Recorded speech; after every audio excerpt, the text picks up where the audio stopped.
Le soir du réveillon du Nouvel An, j'avais invité mon fils, ma belle-fille et mon petit-fils à célébrer ensemble. Nous rions autour de la table à manger quand le téléphone de mon fils a sonné et il a disparu au sous-sol. Mon petit-fils de 9 ans, Théo, s'est excusé pour aller aux toilettes au même moment. Quand il est revenu, son visage était blanc comme un linge, les mains tremblantes. Il a attrapé mon bras et a chuchoté « Grand-papa, on doit partir tout de suite. J'ai entendu papa parler de toi. » Ce que Théo m'a dit ensuite m'a glacé le sang. À 22h30 ce soir-là, j'étais enfermé dans ma salle de bain, composant le 15 pendant que mon fils essayait d'enfoncer la porte. Je m'appelle Henri Dubois, et avant de vous raconter ce que Théo a entendu cette nuit-là, laissez-moi un commentaire pour me dire d'où vous regardez cette vidéo. Je dressais la table quand le souvenir m'a frappé. Isabelle, ma femme, il y a 3 réveillons, qui riait en brûlant les petits pains. Henri, après 42 ans de mariage, tu penserais que j'aurais maîtrisé le four, avait-elle dit. J'avais embrassé son front et lui avais dit que les petits pains étaient au parfait. Ce soir, les petits pains venaient de la boulangerie Poilane. La table semblait trop grande. Et pour la première fois en 43 ans, j'organisais le réveillon seul. La sonnette a retenti à 17h15.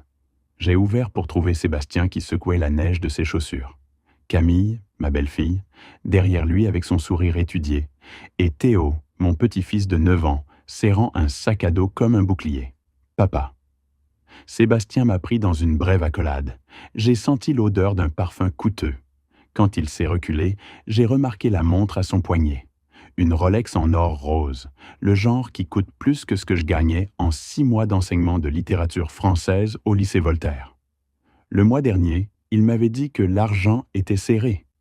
J'avais proposé de l'aider. Il avait refusé. La montre disait le contraire. « Laissez-moi prendre vos manteaux », ai-je dit. Camille m'a tendu le sien et j'ai aperçu son sac à main sur la table d'entrée. Hermès, 4 000 € minimum. « Le dîner sent délicieusement bon », dit Camille d'un ton trop enjoué. « Qu'est-ce qu'on mange ? Coq au vin, purée de pommes de terre, haricots verts d'Isabelle. » Oh, son sourire a vacillé. Formidable. Nous nous sommes dirigés vers la salle à manger. J'avais dressé 4 couverts sur la table en chêne que mon père avait construite. Sébastien a tiré la chaise de Camille, puis la sienne, ses yeux dérivant déjà vers son téléphone. Théo s'est assis à côté de moi, silencieux. J'ai ébouriffé ses cheveux. « Comment ça va à l'école, mon bonhomme ?»« Ça va ?» Il n'a pas levé les yeux. J'avais enseigné pendant 38 ans. Je connaissais la différence entre « ça va » et regarder quelque chose qu'on ne comprenait pas. Théo regardait son père. Le téléphone de Sébastien a vibré plusieurs fois. À chaque fois, sa mâchoire se crispait. Il vérifiait l'écran, ses jointures blanchissant, puis le reposait sans répondre. « Tout va bien au travail ?» ai-je demandé en passant le coq au vin. « Ça va !» Le même mot creux que Théo avait utilisé. Camille a rempli le silence avec du bavardage. J'ai hoché la tête au bon moment. Mais j'observais Sébastien. Mon fils avait toujours été facile à lire. Quelque part, entre les petites équipes de foot et le développement immobilier, il avait appris à cacher ses émotions. Mais un père sait. Ce soir, j'ai vu la peur. Le téléphone a vibré encore. La fourchette de Sébastien a claqué. « Pardon ?» a-t-il marmonné. « Le travail, c'est… » Il n'a pas terminé. Le téléphone était déjà à son oreille. Je dois prendre cet appel. Le sourire de Camille n'a jamais vacillé. « Bien sûr, chérie ?» Sébastien a regardé l'écran et quelque chose a changé dans son expression. Il s'est dirigé vers le sous-sol. La porte a cliqué. Camille a continué à parler, mais je n'écoutais pas. Je regardais Théo. Il avait posé sa fourchette. Son jeune visage était troublé, les yeux fixés sur l'embrasure vide où son père avait disparu. C'était la même expression qu'il avait portée aux funérailles d'Isabelle. Avant que je puisse lui demander s'il allait bien, Théo a repoussé sa chaise et s'est levé. « Il faut que j'aille aux toilettes » a-t-il marmonné. « Chérie, utilise celle d'en haut » a commencé Camille. Mais il était parti. Je suis retourné débarrasser les assiettes. Mais quelque chose me tracassait. Théo n'était pas monté à l'étage. J'avais entendu ses pas longer le couloir vers le sous-sol. Mon estomac s'est noué. J'ai posé la vaisselle et me suis dirigé vers la porte du sous-sol. Avant que je l'atteigne, La porte s'est ouverte et Théo a trébuché à travers. Son visage était blanc comme un linge. Je l'ai rattrapé alors qu'il trébuchait presque. Il tremblait. Qu'est-ce qui ne va pas? Je l'ai tiré vers la cuisine, loin du bavardage de Camille. Les mains de Théo ont agrippé ma manche. Grand-papa, j'ai entendu papa parler. Chérie, tu ne devrais pas écouter aux portes. Il m'a coupé, terrifié. Il parlait de toi. Mon sang s'est glacé. Que veux-tu dire? Il a dit mourir, et ce soir est ton nom. Je me suis accroupi, agrippant ses épaules. Tu es sûr? Il a dit chaudière et carbone quelque chose, et des chiffres, de gros chiffres, 750 000. Le sol a basculé sous moi. Grand-papa, il a dit d'ici demain matin. Qu'est-ce que ça veut dire? Monoxyde de carbone, le détecteur de CO manquant dans ma chambre, chaudière, 750 000 €, mon assurance vie. Sébastien était le bénéficiaire. Non, c'était insensé. Théo avait mal compris une conversation sur l'assurance d'une propriété de client. Mais mes mains tremblaient. Est-ce qu'il t'a vu? Théo a secoué la tête. Je me suis caché derrière le chauffe-eau, mais grand-papa, sa voix était bizarre. Des pas dans l'escalier du sous-sol. Sébastien qui remontait. J'ai serré l'épaule de Théo. Pas un mot à qui que ce soit. Promets-moi. Théo a hoché la tête, les yeux énormes de peur. La porte de la cuisine s'est ouverte. Tout va bien? A demandé Sébastien. Son ton était désinvolte. Ses yeux ne l'étaient pas. Ils allaient entre Théo et moi, perçants, évaluateurs. J'ai senti la main tremblante de mon petit-fils dans la mienne. Ça va, ai-je dit, plus fermement que je ne le sentais. Théo m'aidait juste avec la vaisselle. Théo a hoché la tête, mais ses doigts tremblaient en prenant un torchon. Sébastien nous a étudiés. Pouvait-il entendre mon cœur marteler? La voix de Camille a appelé du salon. Sébastien, les Martineaux sont là. Il s'est détourné, mais pas avant que j'attrape quelque chose dans son expression. Du calcul. La sonnette a sonné. Les Martineaux, voisins depuis 15 ans, arrivaient avec une casserole et des sourires. Derrière eux viendraient d'Ars les Moreau, les Kowalski, visages familiers qui avaient rempli notre maison chaque fête depuis qu'Isabelle et moi avions emménagé à Neuilly-sur-Seine. Ils boiraient du champagne, riraient, compteraient jusqu'à minuit. Aucun d'eux ne saurait. Je me tenais dans ma cuisine, tenant la main tremblante de mon petit-fils, et la vérité s'est cristallisée. Mon fils, mon unique enfant, prévoyait de me tuer cette nuit. Pendant les 30 minutes suivantes, j'ai joué l'hôte gracieux en pilote automatique. Les Martineaux, les Moreau, les Kowalski remplissaient ma maison de chaleur et de bavardage. Mais tout ce que j'entendais était la voix de Théo. Chaudière, monoxyde de carbone, ce soir. Il devait y avoir un malentendu. Mais j'avais besoin de savoir. Vers 19h, j'ai regardé Sébastien accueillir les patelles à la porte d'entrée, le dos tourné vers moi. C'était maintenant ou jamais. La maison semble froide, ai-je annoncé. Je vais vérifier la chaudière. Oh, laisse Sébastien le faire plus tard, a protesté Camille. J'étais déjà en mouvement. Je vérifie cette chaudière depuis 40 ans. Ça ne prendra qu'une minute. Je suis descendu les marches, chaque pas semblant une descente vers un cauchemar. Le sous-sol était froid, silencieux. Je me suis approché de la chaudière. Je me suis accroupi, examinant le conduit d'évacuation. Il devrait évacuer dehors par le mur. Au lieu de cela, il avait été redirigé. Quelqu'un avait déconnecté le tuyau externe et l'avait pointé vers le haut, vers l'évent du plancher menant directement à ma chambre. Le travail était récent. Je pouvais voir des égratignures fraîches sur les connexions du tuyau. Ma gorge s'est serrée. Près de la chaudière se trouvait une poubelle. À l'intérieur, mon détecteur de CO. Je l'ai sorti, ouvert le compartiment à pile. La pile était bonne. 9 volts, complètement chargée. Quelqu'un l'avait retirée délibérément. Les pièces se sont mises en place avec une clarté terrible. Quand la chaudière fonctionnerait cette nuit, le monoxyde de carbone se déverserait dans ma chambre au lieu de sortir dehors. Je m'endormirais et ne me réveillerais jamais. Empoisonnement accidentel au CO. Et Sébastien toucherait 750 000 €. Mes mains tremblaient en sortant mon téléphone. J'ai pris des photos de ce conduit, redirigé sous 3 angles. Le détecteur de CO dans la poubelle. Le numéro de série de la chaudière. Au-dessus de moi, Les planches du parquet craquaient. Des pas lents, délibérés, traversant le sol de la cuisine, se rapprochant. Quelqu'un marchait vers la porte du sous-sol. « Papa ?» La voix de Sébastien du haut des escaliers. J'ai fourré mon téléphone dans ma poche. « Je vérifie juste le filtre », ai-je crié, forçant la normalité dans ma voix. « Tout va bien, je remonte tout de suite. » Une pause assez longue pour que j'imagine qu'il descende, me trouve avec les photos, réalise. « Ne reste pas trop longtemps là-bas, » a-t-il dit finalement, plus doucement. Il fait froid. Ses pas se sont éloignés. Je me tenais seul dans le sous-sol, regardant la chaudière qui aurait dû me tuer cette nuit, et j'ai senti quelque chose de froid et de dur se cristalliser dans ma poitrine. Plus de la peur maintenant, quelque chose d'autre, quelque chose de plus proche de la rage. Mon fils avait fait cela, tordu le métal et redirigé les tuyaux de ses propres mains. Planifié ma mort en étant assis en face de moi au dîner. J'ai grimpé les escaliers lentement, chaque pas mesuré.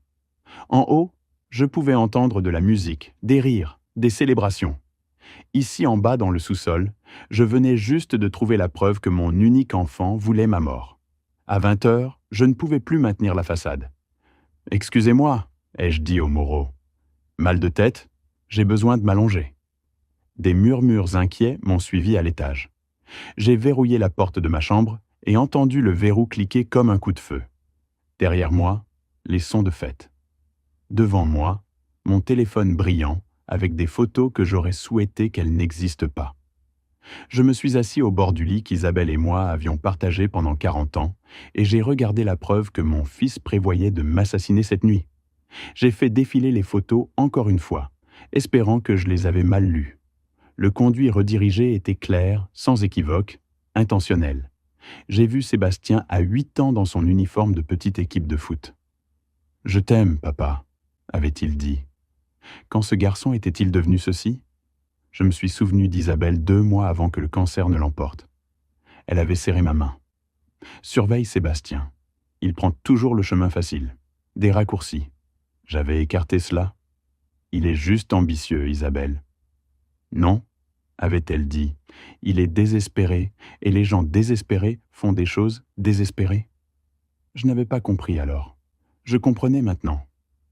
Les signes que j'avais ignorés me sont revenus en masse. L'année dernière, Sébastien demandant à propos de mon assurance vie. Il y a 6 mois, suggérant que je mette à jour mon testament. Il y a 3 mois, insistant pour que j'emménage avec eux. J'avais pensé qu'il était prévenant. Il était stratégique. Mes options se sont bousculées dans mon esprit. Le confronter directement ? Non. Il était désespéré, dangereux. Si acculé, que ferait-il ? Plus important encore, la chambre de Théo était aussi au 2e étage. Le monoxyde de carbone monte. Si la chaudière fonctionnait, Théo mourrait aussi. Sébastien y avait-il pensé ? S'en souciait-il ? Appeler la police maintenant ? Oui, mais le timing importait. Si Sébastien réalisait que je savais, il pourrait fuir, ou pire. J'avais besoin d'attendre jusqu'à tard, près du moment où il s'attendrait à ce que j'aille au lit. Trouver une pièce avec un verrou. Appeler le 15. Garder Théo en sécurité. J'ai vérifié la batterie de mon téléphone. 47%. Assez bien. J'ai téléchargé les photos sur le stockage cloud. Dehors ma porte, des pas dans le couloir. Un coup doux. La voix de Sébastien, inquiète. « Papa, tu es là-haut depuis un moment. Tout va bien ?» Je me suis levé, j'ai empoché mon téléphone et j'ai ouvert la porte. Sébastien remplissait l'embrasure, rétroéclairé par la lumière du couloir. Dans sa main, un verre de vin rouge rubis. « J'ai pensé que tu pourrais vouloir ceci, » a-t-il dit, s'approchant. Son sourire était chaud, familier, le sourire que j'avais vu toute ma vie. « Grande soirée, ça t'aidera à te détendre. » Il a tendu le verre vers moi.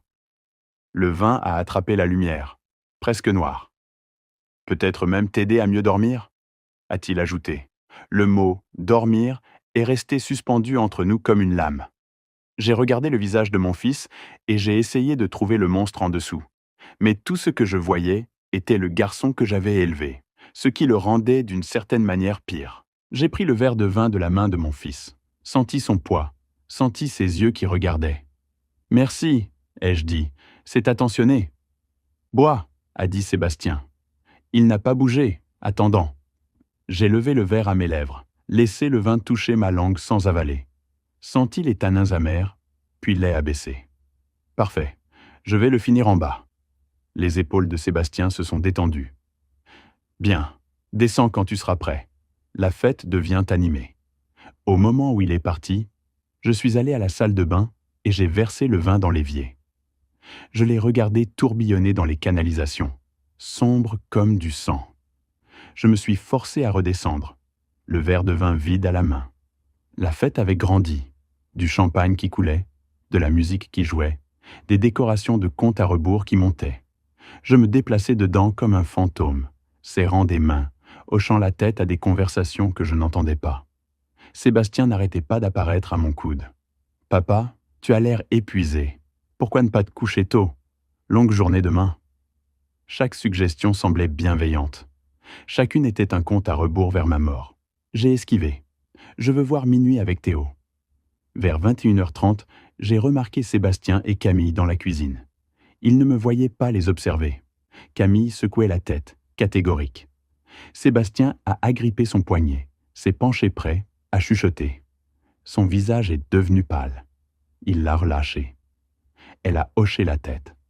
Je suis reculé avant qu'il me voie. Vers 22h, j'ai trouvé Théo sur le canapé faisant semblant de jouer sur sa tablette. Je me suis assis à côté de lui, gardant ma voix désinvolte. « Hé, mon bonhomme, peux-tu faire une faveur à grand-papa » Il a levé les yeux. « Quoi » ? « Dors sur le canapé cette nuit. Regarde des films. Dis à maman que tu veux rester debout. » Mais j'ai agrippé son épaule. « Théo, c'est important. Si quelque chose d'étrange arrive, n'importe quoi du tout, tu cours chez les Johnson à côté. Tu appelles le 15. Tu leur dis exactement ce que tu as entendu papa dire. Tu comprends ?» Ses yeux se sont remplis de larmes. « Grand-papa, j'ai peur. » Ma gorge s'est serrée. « Moi aussi, mon bonhomme.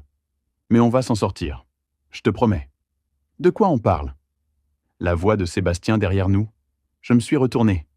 Juste des trucs grand-père-petit-fils. Les yeux de Sébastien se sont plissés, voltigeant entre nous. « Tout va bien ?»« Parfait, » ai-je menti. Il n'avait pas l'air convaincu. 22h15. Le dernier invité a commencé à mettre son manteau. 22h25. Sébastien a annoncé fort « Papa devrait vraiment se reposer avant minuit. » Chorus d'invités d'accord. Le filet se resserrait. 22h30. Je me suis excusé aux toilettes, les petites au rez-de-chaussée, avec un verrou qui marchait. J'ai fermé la porte derrière moi et tourné le verrou. Il a cliqué, solide, sûr. Dehors, la voix de Sébastien. « Papa, ça va là-dedans. Tu as l'air pâle toute la soirée. » J'ai sorti mon téléphone. L'écran brillait. 22h31. 42% de batterie. 15. 3 chiffres. La fin de ma famille. La fin de tout. Mon doigt a plané au-dessus du bouton d'appel. Un coup plus fort. « Papa, réponds-moi. » La poignée de porte a remué une fois, 2 fois, testant le verrou. Il savait d'une façon ou d'une autre. Il savait. J'ai appuyé sur appel. Une sonnerie. « Allô, vous êtes en ligne avec le SAMU. Quelle est votre urgence ?» J'ai gardé ma voix basse, à peine au-dessus d'un chuchotement. « Je m'appelle Henri Dubois. Je suis au 47 avenue des Acacias, Neuilly-sur-Seine. Mon fils et ma belle-fille essaient de me tuer cette nuit. » Une brève pause. Calme professionnel. « Monsieur, pouvez-vous me dire ce qui se passe ?» Ils ont saboté notre chaudière pour produire un empoisonnement au monoxyde de carbone. Mon petit-fils est dans la maison. Théo Dubois, 9 ans. J'ai des preuves photographiques du sabotage. « Êtes-vous en danger immédiat en ce moment ?»« Oui, je suis enfermé dans les toilettes. Ils pensent que je vais dormir dans ma chambre cette nuit. Le monoxyde de carbone me tuera d'ici le matin. Monsieur Dubois, j'envoie des agents à votre adresse immédiatement. Restez en ligne avec moi. Où est votre petit-fils en ce moment ? En bas, salon. Il est loin de ma chambre. C'est la zone ciblée. Les unités sont à environ 4 minutes. » Un bang sur la porte. J'ai failli lâcher le téléphone. « Papa ?» La voix de Sébastien plus forte maintenant. « Papa, tu es là-dedans depuis 15 minutes. » J'ai couvert le microphone du téléphone. « Je t'ai dit que je ne me sentais pas bien. Laisse-moi entrer. Je peux aider. »« Je n'ai pas besoin d'aide. » L'opératrice. « Monsieur Dubois, n'ouvrez pas cette porte. » Je ne le ferai pas. À qui tu parles? La voix de Sébastien a changé. Perçante, suspicieuse. Camille, quelque part au-delà de la porte? Sébastien? Est-ce qu'il est au téléphone? Papa? Il frappait plus fort maintenant. À qui tu parles? Monsieur Dubois, dit l'opératrice fermement, les agents sont à 2 minutes. N'engagez pas, restez enfermés à l'intérieur. J'essaie. Le cadre de porte tremblait. Sébastien jetait son poids contre. La voix de Camille s'élevait en un cri perçant. Il appelle la police. Sébastien, Théo? Sébastien a crié. Théo, mets tes chaussures. On part maintenant. Non. J'ai bondi vers la porte, m'arrêtant. Théo, reste là. Grand-papa? La voix de Théo, petite et terrifiée. Les agents sont à 90 secondes, monsieur Dubois, a dit l'opératrice. Restez où vous êtes. Un crash massif. La porte s'est courbée vers l'intérieur, mais le verrou a tenu. Ils essaient d'enfoncer la porte, ai-je dit à l'opératrice. Monsieur, ne l'ouvrez pas. Les agents sont dans votre rue maintenant. 30 secondes. Un autre crash. Le bois s'est fissuré. La porte ne tiendrait pas beaucoup plus longtemps. Puis des sirènes, proches, devenant plus fortes. Tout s'est arrêté. Oh mon Dieu, a chuchoté Camille. Sébastien. Monsieur Dubois, a dit l'opératrice. Les agents sont à votre porte d'entrée. Quand vous les entendrez s'identifier comme police, vous pouvez déverrouiller la porte de la salle de bain. D'accord? Sébastien, on doit... La porte de derrière. La voix de Camille s'estompait, des pas qui couraient. Puis, police nationale, ouvrez la porte. Des pas lourds. On a défoncé la porte d'entrée. Monsieur Dubois, vous pouvez ouvrir la porte maintenant, a dit l'opératrice gentiment. Vous êtes en sécurité. J'ai déverrouillé la porte avec des mains tremblantes. Un agent en uniforme se tenait dans le couloir, la main sur son arme. Henri Dubois? Oui. Êtes-vous blessé? Non. Mon petit-fils, Théo. Il est en sécurité, monsieur. Il est avec l'agent Reynolds en bas. Je suis entré dans le couloir, téléphone encore pressé contre mon oreille. Sébastien se tenait à 3 mètres, visage rouge cramoisi, yeux injectés de sang. Entre nous, rien. Pas de meubles, pas d'obstacle. Juste 5 mètres de couloir et 40 ans de mensonges. Il respirait fort, poing serré à ses côtés. Derrière lui, près de la porte arrière, Camille avait une main sur l'épaule de Théo. Le visage de mon petit-fils était strié de larmes. « Laisse Théo partir, ai-je dit. Ma voix sonnait étrange, plate, creuse. C'est entre toi et moi. Tu les as appelés? La poitrine de Sébastien se soulevait. Tu as vraiment appelé la police sur ton propre fils? J'ai levé le téléphone pour qu'il puisse le voir. Laisse le garçon partir. Une sirène hurlait au loin, se rapprochant. Sébastien l'a entendu aussi. Son visage est devenu pâle, puis rouge à nouveau. Tu ne comprends pas ce que tu as fait? Sa voix s'est cassée. Ils viennent de m'arrêter. Toi, ta propre famille. Tu as saboté la chaudière, ai-je dit. Tu allais me tuer cette nuit pour l'argent de l'assurance? La voix de Camille s'est élevée, aiguë et désespérée. On n'allait pas vraiment le faire. C'était juste un plan de secours. Sébastien s'est tourné vers elle. Tais-toi, Camille. Il s'est retourné vers moi, désespoir inondant son visage. Papa, tu ne comprends pas. Je n'avais pas le choix. 645 000 € de dette. Des usuriers. Ils ont menacé de me tuer. De tuer Camille? De blesser Théo? Je me noyais. Alors tu as décidé de me noyer à la place. Son visage s'est tordu. Tu as 67 ans. Tu as vécu ta vie. Maman est partie. Qu'est-ce qu'il te reste? Cet argent dormait juste là pendant que moi... Sa voix s'est estompée puis est revenue plus faible. Tu allais mourir de toute façon éventuellement. Tu n'en avais pas besoin, ai-je dit calmement. Tu le voulais et tu étais prêt à assassiner ton père pour l'obtenir. Quelque chose s'est effondré dans l'expression de Sébastien. Papa, s'il te plaît. Sa voix s'est brisée. Tu peux leur dire que c'était une erreur, un malentendu. La famille est censée se protéger mutuellement, Sébastien, pas s'entretuer. Des lumières bleues et rouges clignotaient par la fenêtre avant. Des bottes lourdes tonnaient sur le perron. Police, ouvrez la porte. Sébastien a regardé la porte. Moi, Théo. Tout son corps s'est affaissé en défaite. Pendant une seconde terrible, je ne savais pas ce qu'il ferait. Sa main était encore près de l'épaule de Théo. Ses yeux étaient sauvages, comme un animal acculé. Puis quelque chose en lui s'est brisé. Je l'ai vu arriver. J'ai vu le combat se vider, et ses épaules s'affaisser. « Va vers grand-papa, Théo », a-t-il chuchoté. Mon petit-fils a couru vers moi. Je l'ai attrapé, l'ai tiré contre ma poitrine, et senti son petit corps tremblant. Au-dessus de sa tête, j'ai regardé des agents armés faire irruption par la porte avant. Armes tirées, voix se chevauchant dans des commandements. Les mains où on peut les voir. À terre. Maintenant. J'ai pressé le visage de Théo dans mon épaule pour qu'il ne voie pas. Ne voie pas eux forcer son père au sol. Ne voie pas les menottes se refermer autour des poignets de sa mère. Mais je ne pouvais pas détourner le regard. J'ai regardé le visage de mon fils être pressé dans le parquet du couloir. Regardé ses lèvres bouger, disant quelque chose, peut-être « pardon » ou « pourquoi ». Et j'ai senti 40 ans de paternité se fissurer comme de la glace qui se brise. Derrière moi, l'agent en uniforme parlait dans sa radio. « Sujets en garde à vue ». Les yeux de Sébastien ont trouvé les miens une dernière fois. Ils étaient vides. Je me suis détourné, j'ai serré Théo plus fort, et j'ai essayé de me rappeler comment respirer. L'heure suivante est passée dans un flou de numéros d'insigne et de droits Miranda. Mon salon était devenu une scène de crime. Du ruban jaune bloquait la porte du sous-sol. Des marqueurs de preuve, un photographe documentant la chaudière, le conduit d'évacuation redirigé, le détecteur de CO désactivé. Je me suis assis sur mon propre canapé comme un invité dans ma propre maison. Théo pressé contre moi, tous les deux tremblants. Une aide aux victimes, une femme gentille nommée Patricia, nous a apporté de l'eau. Une détective s'est approchée, son insigne scintillant sous les lumières. « Monsieur Dubois, je suis le capitaine Sylvie Moreau. » Elle s'est accroupie à mon niveau. Début quarantaine, yeux fatigués, professionnel.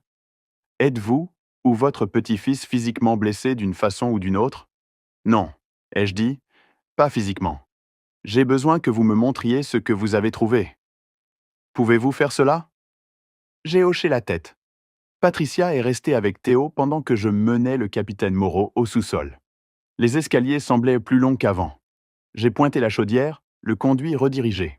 Un technicien judiciaire photographiait déjà tout. Le technicien a regardé Moreau. Conduit d'évacuation délibérément redirigé. Détecteur de CO désactivé. Ce n'était pas un accident. Moreau a hoché la tête, prenant des notes. De retour en haut, je lui ai montré les photos sur mon téléphone.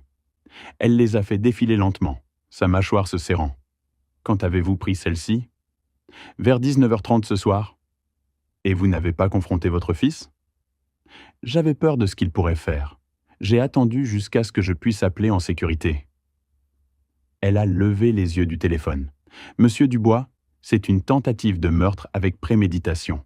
Nous allons inculper votre fils et votre belle-fille. » Maître Durand est arrivé alors, mon avocat. Madame Martineau, deux à côté, l'avait appelé. « Henri, ne dis plus rien ce soir, » a dit Thomas calmement. « Pas sans que je sois présent. » Moreau a compris. « Bien sûr, nous aurons besoin d'une déclaration complète demain. Timeser au commissariat. » J'ai hoché la tête. Par la fenêtre avant, j'ai regardé Sébastien être chargé dans un fourgon de police, main menottée derrière le dos. Il a tourné sa tête, a regardé en arrière vers la maison. Nos yeux se sont rencontrés à travers la vitre. Ses lèvres ont bougé. Je ne pouvais pas l'entendre. Puis un agent a pressé sa tête vers le bas et il a disparu dans le véhicule. Camille était dans un autre véhicule, assise rigide, regardant droit devant. Moreau s'est accroupi à côté de Théo. « Tu as été très courageux » a-t-elle dit gentiment. « Tu as sauvé la vie de ton grand-père. » Théo n'a pas répondu, a juste agrippé ma main plus fort. Moreau s'est levé, s'est retourné vers moi. « Monsieur Dubois, j'ai besoin de vous dire quelque chose. Votre chambre et celle de votre petit-fils, elles sont toutes les deux au 2e étage, correct ? » « Oui. Pourquoi ? » Son expression est devenue grave. Le monoxyde de carbone est plus léger que l'air. Il monte. La concentration aurait atteint des niveaux mortels dans tout le 2e étage d'ici le matin. Les mots m'ont frappé comme un coup physique. La chambre de Théo. Ils allaient vous tuer tous les deux. J'ai regardé mon petit-fils et quelque chose à l'intérieur de moi s'est brisé de nouveau. Sébastien savait. Il devait savoir, et il l'avait fait quand même. Le capitaine Moreau a rassemblé son manteau et ses dossiers, s'est dirigé vers la porte. Au seuil, elle s'est arrêtée. « Monsieur Dubois, a-t-elle dit calmement, avez-vous déjà soupçonné que votre fils était capable de quelque chose comme ça ?» J'ai regardé l'horloge. 0h47, le premier jour de 2026. Un nouveau commencement que j'avais failli ne pas vivre pour voir. J'ai regardé Théo, le ruban de scène de crime bloquant le sous-sol, l'endroit où la police avait forcé mon fils au sol. « Non », ai-je dit. Ma voix sonnait vieille, distante. J'étais professeur. J'ai enseigné l'éthique et la littérature pendant 38 ans. Je lui ai enseigné la tragédie, l'hubris, la différence entre le bien et le mal. Ma gorge s'est fermée, ou du moins, je pensais l'avoir fait. Après son départ, Maître Durand s'est assis avec nous pendant une autre heure, expliquant ce qui viendrait ensuite. Mise en accusation, caution, audition, procès. À 2h, Patricia nous a aidés à faire nos sacs de nuit. Nous ne pouvions pas rester dans la maison. C'était encore une scène de crime active. Madame Martineau nous a accueillis, a installé Théo dans sa chambre d'amis, a préparé son canapé pour moi. Alors que je gisais dans le noir, j'ai entendu Théo pleurer à travers le mur. Des sanglots doux, étouffés. Je me suis levé, suis allé vers lui, l'ai tenu pendant qu'il pleurait pour son père, pour sa mère, pour tout ce qui s'était brisé. « Je suis désolé, grand-papa », a-t-il chuchoté. « Je suis désolé de t'avoir dit. Ne... » Je l'ai tiré plus près. « Ne sois jamais désolé de dire la vérité. » Dehors, quelque part au loin, des feux d'artifice éclataient. Des gens célébraient encore une nouvelle année. À l'intérieur, dans le noir, nous pleurions la fin de tout ce que nous avions connu. Le procès a duré 3 semaines. J'y ai assisté chaque jour, assis au dernier rang de la salle d'audience, pendant que les procureurs exposaient ce que mon fils avait fait. Ils ont détaillé les dettes de jeu, les affaires immobilières ratées et une police d'assurance vie avec mon nom dessus et lui comme bénéficiaire. Les témoins experts ont décrit l'empoisonnement au monoxyde de carbone en termes cliniques. Ils ont expliqué que Théo et moi aurions dérivé dans le sommeil et n'aurions jamais su ce qui arrivait. L'avocat de la défense de Sébastien a plaidé la désespération, pas la malveillance, prétendant qu'il ne serait jamais allé jusqu'au bout. Mais la chaudière sabotée disait le contraire. Tout comme l'enregistrement du 15 et ma déposition. 3 heures à la barre, les yeux de mon fils fixés sur moi. Après, Maître Durand a serré mon épaule et a dit que j'avais fait ce qui était juste. Le jury a délibéré moins de 4 heures. Sébastien James Dubois a été déclaré coupable de tentative de meurtre. Camille a été déclarée coupable de complicité de tentative de meurtre et de mise en danger d'enfant. La condamnation est venue 1 semaine plus tard. Sébastien a reçu 25 ans. Camille a reçu 20 ans. Alors qu'il l'emmenait, Sébastien m'a regardé. Pas d'excuses, pas de remords, seulement de la colère. Ses lèvres ont formé des mots que je n'avais pas besoin d'entendre. C'est ta faute. Peut-être avait-il raison. Peut-être que j'avais échoué avec lui bien avant qu'il n'essaie de me tuer. Théo vit avec moi à plein temps maintenant. Le tribunal m'a accordé la garde. Nous avons construit de nouvelles routines. Petit déjeuner ensemble, devoir à la table de la cuisine, lecture avant le coucher. Je lui lis les chroniques de Narnia, surtout les parties sur le courage. 2 semaines après le procès, Théo a demandé pourquoi ses parents voulaient me faire du mal. Je lui ai dit que les gens font parfois des choix terribles quand ils ont peur et sont désespérés. Je lui ai dit que rien n'était de sa faute. Il a demandé si j'étais triste. J'ai dit tous les jours, mais aussi reconnaissant d'être vivant, d'être avec lui. Samedi dernier, j'ai visité la tombe d'Isabelle et lui ai dit que j'avais protégé notre petit-fils. J'ai laissé des tulipes et j'ai remarqué des crocus qui poussaient à travers le sol froid. Dimanche, Théo et moi avons planté un érable japonais dans le jardin, symbole de nouvelle croissance. Il a demandé s'il grandirait. Je lui ai dit qu'il le ferait si nous en prenions soin. « Comme nous ?» a-t-il demandé. J'ai souri et j'ai dit « Oui. » Cette nuit-là, après que Théo s'est endormi, je me suis assis sur le perron pensant au choix. J'ai 67 ans. J'ai perdu mon fils, pas à la mort, mais à la cupidité. J'ai perdu la famille que je croyais avoir. mais j'ai sauvé mon petit-fils. Je l'ai sauvé de mourir dans son sommeil et de grandir avec des parents qui valorisaient l'argent plus que la vie. Certains choix brisent votre cœur, mais ils sont quand même justes. J'ai enseigné la littérature pendant 38 ans. Parler de héros tragiques détruits par leurs défauts. Je n'ai jamais imaginé que je vivrais à l'intérieur de ces histoires moi-même, mais je l'ai fait, et je le referai. L'intégrité ne concerne pas le confort.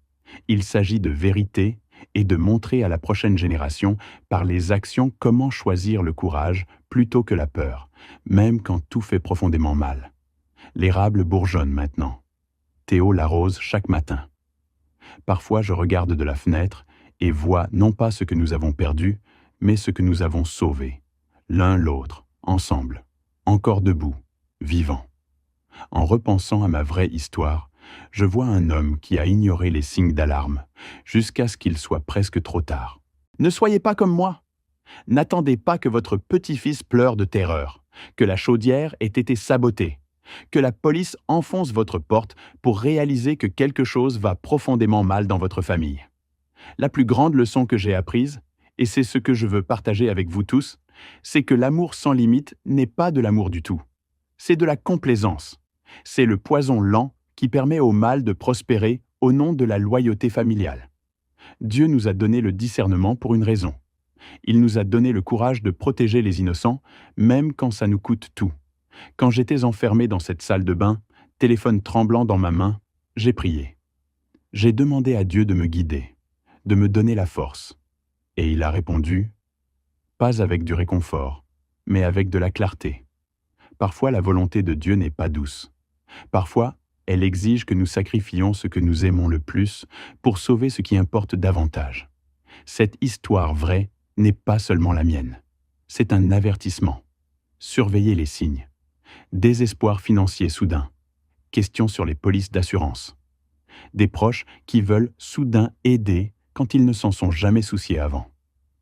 Faites confiance à vos instincts. Faites confiance à vos petits-enfants quand ils viennent vers vous avec des peurs. Et plus important encore, ayez confiance que Dieu vous donnera la force quand vous en aurez le plus besoin. J'ai entendu beaucoup d'histoires de grands-pères au fil des ans, mais je n'ai jamais imaginé que je deviendrais l'une d'elles. Ces moments d'histoire vraie ne sont pas censés divertir. Ils sont censés éduquer, vous préparer, vous rappeler que le mal ne ressemble pas toujours à un étranger dans le noir. Parfois, il ressemble à votre propre fils debout dans votre couloir, justifiant le meurtre parce qu'il est désespéré. Je prie Dieu chaque nuit pour que vous ne fassiez jamais face à ce que j'ai affronté. Mais si c'est le cas, je prie pour que vous ayez le courage de choisir ce qui est juste plutôt que ce qui est facile. Maintenant, j'ai besoin d'entendre de vous. Avez-vous déjà eu à choisir entre la loyauté familiale et faire ce qui est juste? Partagez vos pensées dans les commentaires ci-dessous. Votre histoire pourrait sauver la vie de quelqu'un. Et si cela vous a ému, veuillez vous abonner à cette chaîne pour que plus de gens puissent apprendre de ces leçons. Appuyez sur ce bouton j'aime et partagez cette vidéo avec quelqu'un qui a besoin de l'entendre. Merci d'avoir écouté mon histoire. Si elle t'a touché, laisse un like, écris en commentaire ce qui t'a le plus parlé et abonne-toi à la chaîne. Beaucoup d'autres histoires arrivent. Ce n'est pas la fin de la mienne. C'est seulement le début de quelque chose de meilleur.